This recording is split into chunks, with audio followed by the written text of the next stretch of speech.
গতকাল নুসরাত ফারিয়ারে ধরছে, ধরার পরে মামলা দিছে কি জানেননি? হত্যাকাণ্ড মামলা। হত্যাকাণ্ডের মামলা দেখায় তারে গ্রেফতার করছে।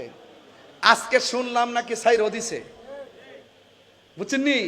আর আমার রইসুদ্দিন দিয়ে প্রকাশ্য মাইরা, দিবালোকে মাইরা নিজে স্বীকার করছে আমরা মারছি। এরপর আমার রইসুদ্দিন দিয়ে ধরে না, বুঝতে হবে ডাল মে কুচ কালা হে। এই মব ভায়োলেন্স যদি বন্ধ না হয়, যে মব সংস্কৃতি আইন হাতে তুলে নেওয়া, নিজে নিজে মেরে ফেলা। আজকে দেখলাম যে একটা মেয়ের চুনো ধরে টাইনা লাইট খাইতেছে। আবার আরেকটা দেখলাম একটা লোক গেছে মেডিকেলে, সে অসুস্থ, একদম দুর্বল, তারে দইরা এই বুক ফাতারা লাইট দিতেছে আর মারতেছে, আর বলতেছে এটা বলে ফেসি বাজার দালাল। বাতিজা শোনো, তুমি যেই রং দেখাইতেছো একদিন এটা মনে করবা যে একদিন ফরুক আর 10 বছর ফরুক, তোমার কিন্তু আড্ডি রাখতো না। তুমি যে এখন সবকিছুর ঊর্ধ্বে যদি সুন্দর একটা প্রেজেন্টেশন করতে পারো, ক্ষমা দিয়া, ভালোবাসা দিয়া, শান্তি দিয়া, ধর্মের নামে অধর্মের চর্চা না কইরা, সার্বভৌমত্বের বিরুদ্ধে না যায়া, দেশের প্রত্যেকটা মানুষের সঙ্গে, হ্যাঁ প্রকৃত অপরাধী যারা তাদেরকে টানায় টানায় বাইরানো হোক। তবে এটা আপনি করবেন না, এটা আইন করবে। কথা বলেন ঠিক কিনা? এটা দেশের আইনে করবে, নিজের হাতে তুলে নিন, এটা দেশের অধপতন হবে। আর নাহলে আপনি আমাকে মারবেন, সুযোগ পেলে আবার আপনাকে আরেকজনে মারবে। কথা কোন ঠিক কিনা?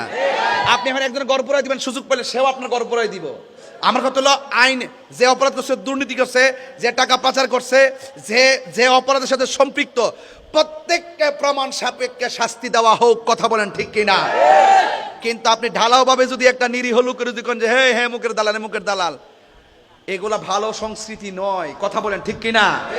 তবে আমি কিন্তু 6 আগস্টই কইছিলাম, খেতেরিটা খেত ভাঙব। কি কইছিলাম? খেতেরিটা খেত ভাঙব। আর এখনো মাঠে কিন্তু আসি, যেটা বলছি এটাই হবে। এখনো বলি, আমি, তুমি, আমরা সবাই মিলে বাংলাদেশ। কথা বলেন ঠিক কিনা? কেউ যদি নবীর বিরুদ্ধে কথা বলে, আমরা কি ঘুমাই থাকবো? করি ফলাফান্ডি কই? আমরা কি ঘুমাই থাকবো? ঘুমাই থাকবো? আমরা ঘুমাই থাকবো না। কেউ ইসলামের বিরুদ্ধে কথা বললে ঘুমাই থাকবো? কোরআনের বিরুদ্ধে কথা বললে ঘুমাই থাকবো? দেশের মারি যদি বেচ চালাইতেছে, লিজ দিতেছে, কোনো বেড়ারে মানবো? আমার দেশ আমার।